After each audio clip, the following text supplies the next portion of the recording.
Hi mga kamigs, magandang araw. Welcome to my channel.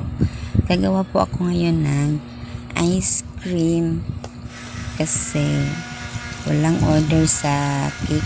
Medyo parang natatakot ako na masira yung Vivo whipping cream ko, kaya naisipan kong gumawa ng ice cream mga kamigs. By the way mga kamigs, pag ganyan na po kalapot, pwede na po natin ilagay yung ating flavor. Ang naisipan ko is yung Pajibar mga kamigs. Bumili ako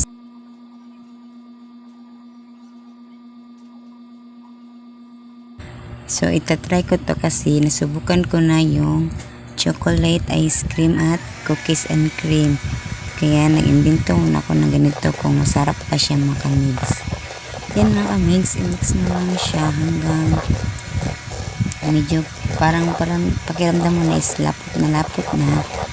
Then after that mga kamigs, nag-add ako ng isa pang Pajibar para lumasa talaga yung ating ice cream mga kamigs. So yan mga kamigs, malinis po mga kamay ko ha, hindi po yan madumi, nagugas ako kanina.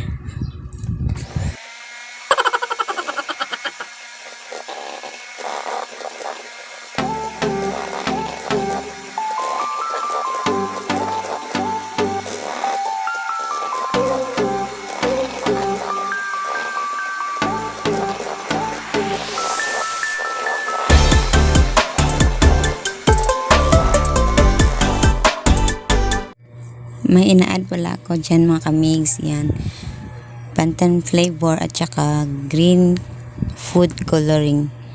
Optional lang po yan kung gusto niyo pong maglagay niyan.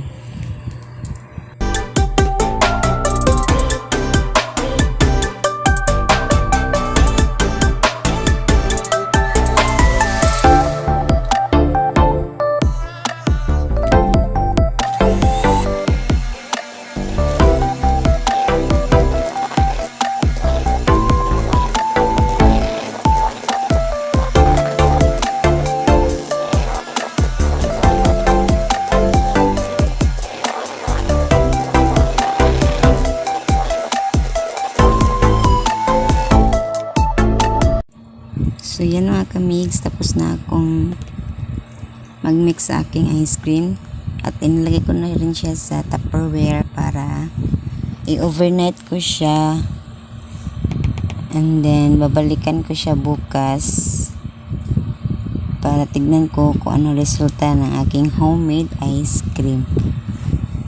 Palpak ba o perfect ba ang nagawa ko? So dalawa pala yung nagawa ko mga kamigs. Yan. Masaya na naman ang mga chikiting ko nito mga kamigs dahil gumawa ako ng homemade ice cream. Matagal na kasi silang request. Ay, sino siya? Para no. mga kamigs. Sarap. Yan, done ako mga kamigs. So, ilalagay ko to sa freezer overnight. Tignan natin kung anong resulta. Kinabukasan mga kamigs, kinuha ko na yung ice cream ko, tapos yan yung overnight sa freezer namin. Okay lang yun siya, then masarap din siya mga kamigs.